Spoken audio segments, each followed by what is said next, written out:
नमस्कार दोस्तों, मेरा नाम है अवनीश और आज जो बात करने वाला हूँ एक ऐसे मानवता को शर्मसार कर देने वाली घटना के बारे में जिसके बारे में बहुत कम लोग जानते हैं। आप सभी को 1971 के इंडिया पाकिस्तान के बीच लिबरेशन वॉर के बारे में पता होगा, लेकिन इस वॉर के पीछे की असल वजह से बहुत कम लोग ही वाकिफ़ हैं। तो चलिए आगे बढ़ते हैं और शुरू करते हैं वीडियो को। 1971 से पहले पाकिस्तान के दो हिस्से हुआ करते थे, वेस्ट पाकिस्तान जो कि आज का पाकिस्तान है और ईस्ट पाकिस्तान जो कि आज का बांग्लादेश। ये दोनों पाकिस्तान एक दूसरे से बहुत अलग थे। ईस्ट पाकिस्तान में जहाँ बंगाली मुस्लिम और हिंदू साथ रहते थे, तो वहीं वेस्ट पाकिस्तान में कट्टर मुस्लिम थे।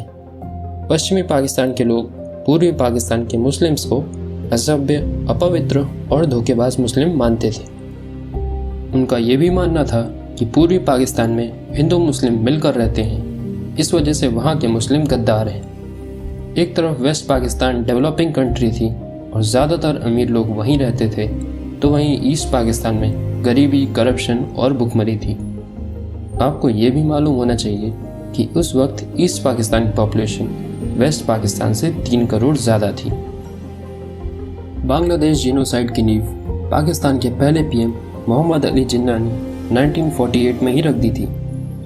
पीएम बनने के कुछ महीनों बाद जिन्ना ने उर्दू को राष्ट्रीय भाषा घोषित कर दिया था। इस वजह से जितने भी एग्ज़ाम्स, न्यूज़पेपर होते थे वो सभी उर्दू में लिखे जाने लगे।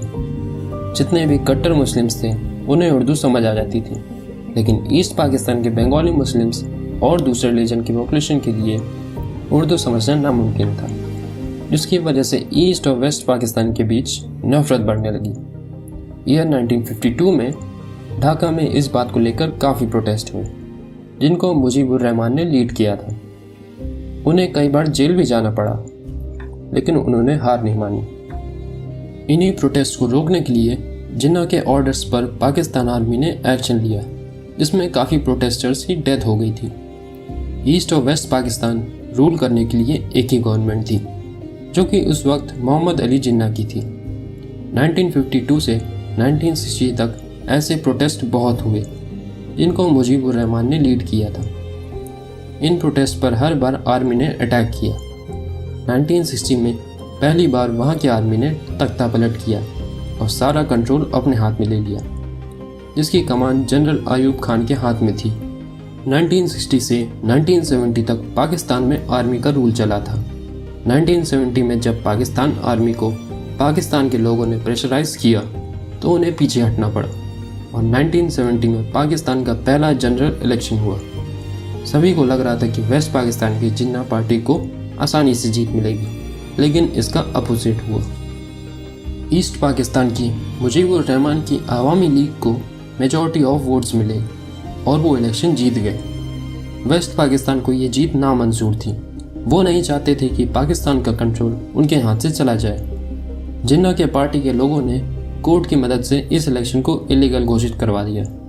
इसके विरोध में ईस्ट पाकिस्तान में फिर से प्रोटेस्ट होने लगे और इसी को देखते हुए ईस्ट पाकिस्तान पर मार्शल लॉ अप्लाई कर दिया गया। और फिर यहीं से शुरुआत होती है बांग्लादेश जेनोसाइड की। उस वक्त पाकिस्तान आर्मी के जनरल याहिया खान थे। उनके ऑर्डर्स पर काफ़ी मंदिरों को तोड़ दिया गया था। उन्होंने कहा था 30 लाख लोगों को मार दो, बाकी के भूखे मर जाएंगे।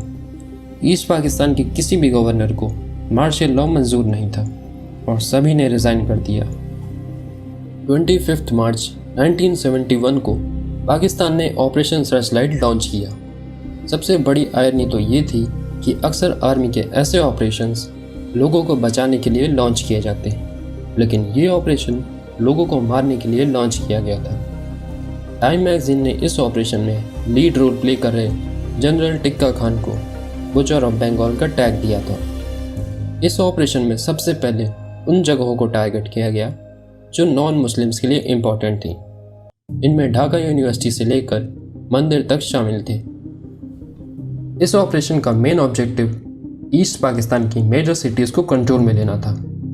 वेस्ट पाकिस्तान के एक जर्नलिस्ट ने द संडे टाइम्स में लिखा था, मैंने हिंदुओं को एक जगह से दूसरी जगह भागते हुए देखा। पाकिस्तान आर्मी के ट्रक्स निर्दोष लोगों की लाशों से भरे हुए देखा।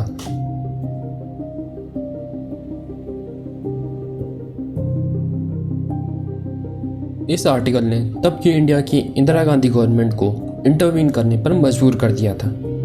यूएसए के डिप्लोमेट आर्चर के ब्लड ने इंडिया को अपने नोट में लिखा था, पाक मिलिट्री की मदद से यहाँ पर नॉन बंगाली मुस्लिम्स और हिंदुओं की निर्मम हत्या की जा रही है।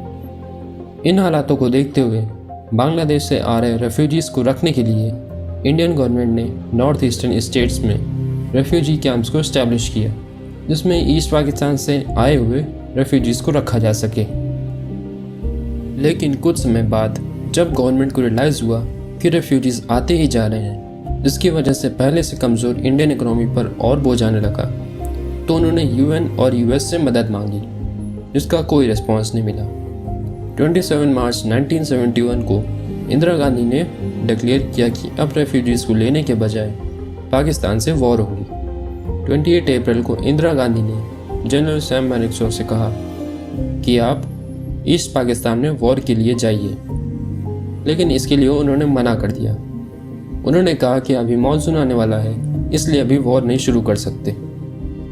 रिपोर्ट्स की माने तो सैम मैनेक्शॉ का प्लान था कि किसी तरह पाकिस्तान वॉर शुरू करें, जिसमें उन्हें दिसंबर 1971 में कामयाबी मिली। इस वॉर की शुरुआत दिसंबर में पाकिस्तान ने इंडिया पर एयर स्ट्राइक्स करके शुरू किया, जिसका इंडिया बेसब्री से इंतज़ार कर रहा था। इसका जवाब इंडियन एयरफोर्स ने पाकिस्तान पर हैवी अमाउंट में एयर स्ट्राइक्स करके दिया। इस वॉर में इंडिया का मकसद पाकिस्तान की आर्मी को कमज़ोर करना था, जिसके बाद उन्हें मजबूरी में ईस्ट पाकिस्तान से वापस लौटना पड़े। आपको बताता चलूं कि इसी वॉर में गाज़ी अटैक की कहानी लिखी गई थी। 1971 वॉर में पाकिस्तान की हार में मेन वजह लैक ऑफ रिसोर्सेज को माना जाता है। 16 दिसंबर को ढाका के फॉल के साथ ही पाकिस्तान आर्मी ने सरेंडर कर दिया। As a result Indian forces ने अप्रॉक्स 90,000 प्रिजनर्स ऑफ वॉर अपने साथ ले गया, जिन्हें बाद में सही सलामत छोड़ दिया गया था। जब बाद में ऑपरेशन सर्चलाइट की इन्वेस्टिगेशन किया गया तो पता चला कि इसमें कम से कम 30 लाख लोगों की हत्या कर दी गई थी। इस जीनोसाइड का मेन ऑब्जेक्टिव इंटेलेक्चुअल्स की सिस्टमैटिक तरीके से हत्याएं करना था। प्रोफेसर्स, डॉक्टर, जर्नलिस्ट, इंजीनियर और आर्टिस्ट को मेनली टारगेट किया गया था। इसके अलावा नॉन मुस्लिम वुमेन्स का रेप और ब्रूटली असॉल्ट भी किया गया था। काफ़ी रिपोर्ट्स के मुताबिक अराउंड 4 लाख वुमेन का रेप और मर्डर किया गया था। हद तो तब हो गई थी जब वेस्ट पाकिस्तान में फतवा निकाला गया कि नॉन मुस्लिम वुमेन्स वॉर की ट्रॉफी की तरह है और उनके साथ कुछ भी किया जा सकता है। वुमेन्स के साथ ऐसा व्यवहार करने का प्लान लेफ्टिनेंट जनरल नियाजी ने बनाया था। यह इंसान खुद को रेपर बुलाता था और ऐसी हरकतें करना उसके लिए आम बात थी। इस जीनोसाइड के दौरान पूरी दुनिया इससे अच्छे तरीके से वाकिफ थी, लेकिन किसी भी देश ने इसके खिलाफ आवाज़ नहीं उठाई।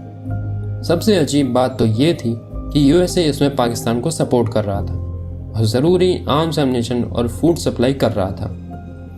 तो वहीं इसके अपोजिट सोवियत यूनियन ने इंडिया का हर कदम पे साथ दिया था।